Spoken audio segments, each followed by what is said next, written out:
The silence in the story's world thickened around the marble indifference of the courtroom. A silence not of grief, but of conclusion.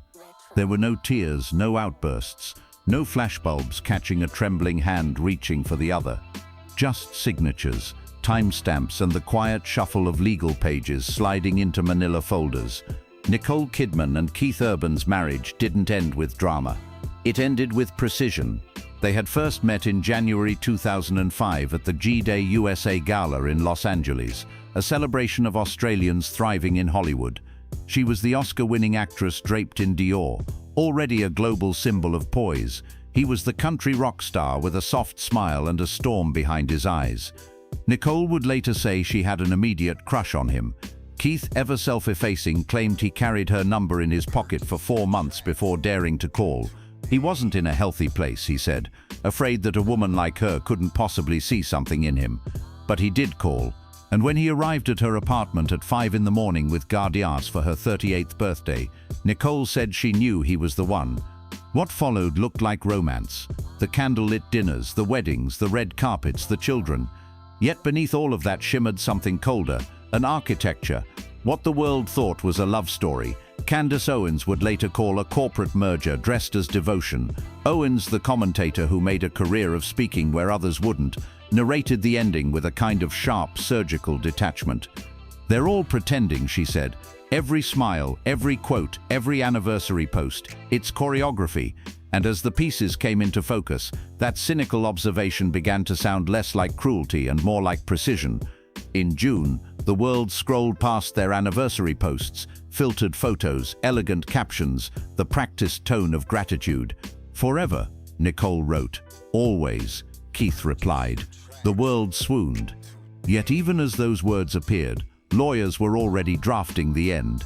5 weeks later, in early August, Keith quietly signed the permanent parenting plan, an invisible obituary to a marriage that was already dead. It wasn't a decision born from heartbreak. It was strategy. The signatures came first, the performance second.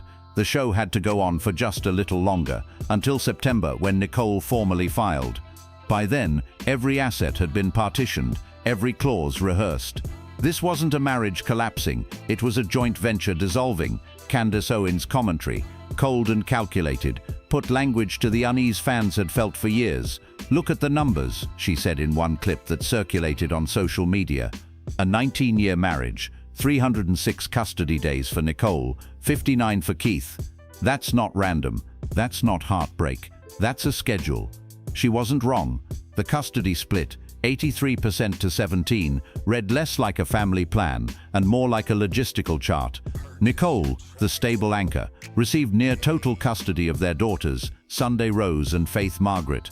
Keith, the perpetual traveler, kept the performance rights to fatherhood, weekends, school breaks, the scattered moments between tours. But what truly stunned the public wasn't custody, it was the money. No spousal support, none. After 19 years, neither side asked for a cent. The prenuptial agreement, long whispered about in industry circles, had done its job flawlessly. Nicole's film empire, worth hundreds of millions, remained untouched. Keith's music catalog, record sales, publishing rights, touring revenue stayed locked behind separate walls. Their finances had never mixed. They had merely operated side by side, each funding the illusion of a shared life. And then came the most chilling detail of all.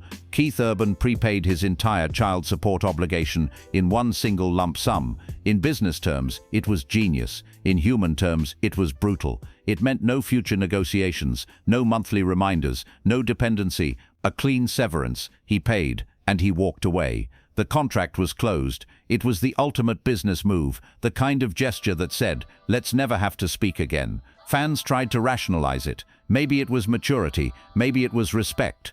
But to the more skeptical observers, it was proof of what Owens called Hollywood's cleanest divorce. No lingering emotion, no messy details, no lawsuits, no leaks. Just a clinical, perfectly timed exit, executed with corporate precision. When one reporter asked Owens why she called the split strategic, she replied, "Because emotion leaves fingerprints. This left none." That line became the headline. Yet even in this story of contracts and calculations, there was the faint pulse of an older, more human ache. For years, Keith had spoken of Nicole in interviews with near religious reverence. He credited her with saving him, with pulling him from addiction and despair. His eyes would soften when he said her name. He called her his miracle, his grounding. But to Nicole, that story always sounded like something to manage, not to live in. Her interviews were colder, more composed. She spoke of schedules, of how they coordinated meals, of how they balanced work. "I'm kind of not sure how we do it," she once said, smiling in that distant way she smiles when she's already moved on in her mind. To many, that detachment was elegance. To Owens and her followers, it was the quiet confession that this was a system, not a romance. The deeper you look, the clearer the pattern becomes. From the beginning, Nicole and Keith's relationship followed the rhythm of a production schedule. When he entered rehab just months after their wedding in 2006, the crisis became the foundation of their brand, the devoted wife who stood by her broken husband. It was a story of grace and redemption, carefully told and perfectly packaged. What humanized her, softened her icy Hollywood mystique. It rebranded him, turning his struggles with addiction into an inspirational comeback narrative. By the 2010s, the couple had achieved something most celebrity pairs never could: unblemished stability. No scandals, no public feuds, just the steady drip of admiration. Every photo, every interview, every red carpet appearance whispered the same message: they were the exception, the marriage that worked. But success in Hollywood is cyclical, and by 2024, their story no longer sold the same way. Nicole, now one of the most powerful actresses and producers in the industry, no longer needed the devoted wife brand. She had evolved past it, stepping into a new era of independence. Keith, meanwhile, had stabilized his career and sobriety. The contract that once served them both had reached the end of its usefulness, and so they ended it, with the same precision they began it. When news of the divorce broke, fans expected heartbreak, but instead they got calm statements, mutual respect, no tears, just two professionals executing an exit strategy. In a viral YouTube analysis, Candace Owens dissected it with ruthless clarity. "You're not watching a breakup," she said, her tone icy and deliberate. "You're watching two executives shutting down a brand. The marriage was the product, the divorce was the rebrand." Her words resonated because, deep down, they made sense. Even the timing was strategic. Their daughters were now teenagers, old enough to handle the split without custody battles, young enough that public sympathy still favored the parents. Nicole's film commitments for 2025 were secured, her production calendar clean. Keith's touring schedule for the next year was already locked, meaning he could absorb the public attention spike without disruption. Everything lined up too perfectly to be coincidence. As more court documents surfaced, Owens' theory hardened into a near consensus online. The 83-17 custody ratio wasn't about parenting, it was about optics. It allowed Nicole to maintain her image as the nurturing mother, while granting Keith enough access to remain the doting dad on Instagram. Each fulfilled their respective archetype, each protected their legacy. Even the anniversary post, once seen as romantic, began to look like a farewell performance, a final act of misdirection before the curtain dropped. Still, behind all the cynicism, a quieter truth lingers. For nearly 2 decades, these two people did build something together. Maybe not a fairy tale, but a life. 2 daughters, a rhythm, a long stretch of peace in a business that feeds on chaos. And even if it was built on structure rather than spontaneity, it was still real enough to last almost 20 years.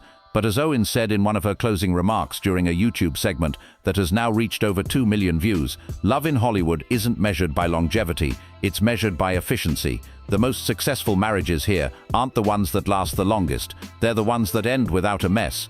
If that's true, then Nicole Kidman and Keith Urban may have achieved something rare indeed, the perfect Hollywood divorce. There was no betrayal, no scandal, no chaos, just the sound of a gavel, the closing of a file, and the end of a very long performance. What remains now are the echoes, Owens' commentary looping across social media, fans revisiting old interviews, wondering when exactly the smiles turned mechanical. Some swear they can see it in her eyes during the Being the Ricardos press tour, others in his tone during the final leg of his world tour. Maybe they're right, maybe they're just projecting, but one thing is certain. This wasn't the collapse of a love story, it was the conclusion of a contract, and as the marble silence of that courtroom swallowed the final signatures, the illusion dissolved at last. Not with heartbreak, not with scandal, just with closure. The curtain fell, the lights dimmed, and Hollywood moved on to its next production.